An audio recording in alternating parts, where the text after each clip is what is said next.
नमस्कार दोस्तों। आज हम बात करने वाले हैं आर्टिफिशियल इंटेलिजेंस के बारे में।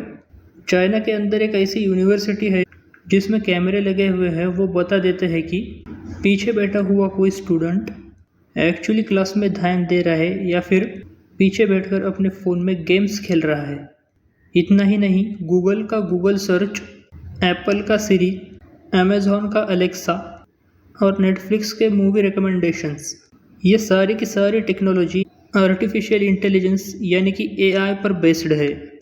एआई की शुरुआत 1940s से लेकर 1950s के बीच में हुई थी और इसका बेसिक मतलब है कि कंप्यूटर्स को आर्टिफिशियल दिमाग दे देना। अब जैसे एक छोटे से बच्चे को धीरे धीरे चीज़ें सिखाते हैं, कभी उसके साथ खेलकर उसे कुछ सिखाया जाता है, तो कभी उसके साथ बातें करके, तो कभी उसे नई जगह पर ले जाके कुछ सिखाया जाता है। वैसे ही कंप्यूटर्स को भी हम डेटा दे देकर उन्हें नई चीज़ें सिखाते हैं। अब एआई और नॉर्मल टेक्नोलॉजी में थोड़ा सा डिफरेंस है। नॉर्मल टेक्नोलॉजी की बात करें तो नॉर्मल टेक्नोलॉजी में हमारे पास माइक्रोसॉफ्ट वर्ड, पावर पॉइंट जैसे सॉफ्टवेयर्स आ जाते हैं जिनको हम यूज़ करते हैं।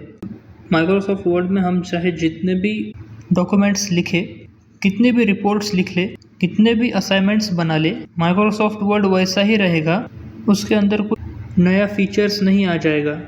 और वही अगर एआई की बात करें तो रोड्स पर जो ट्रैफिक के कैमरास होते हैं, वो जितनी गाड़ियों का डेटा लेते रहते हैं वो उतने ही बेटर होते जाते हैं।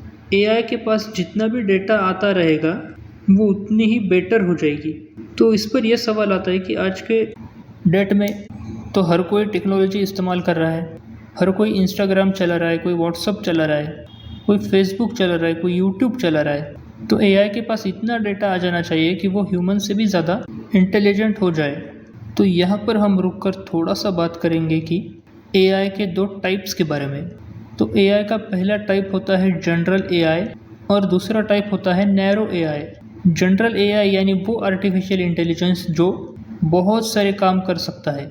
जैसे ह्यूमंस के इंटेलिजेंस का एग्जाम्पल ले तो ह्यूमंस खाना पका भी सकते हैं, उसको खा भी सकते हैं, वो सिंग भी कर सकते हैं, वो डांस भी कर सकते हैं, पढ़ाई भी कर सकते हैं, क्लीनिंग का कोई काम भी कर सकते हैं। ऐसे बहुत सारे काम कर सकते हैं।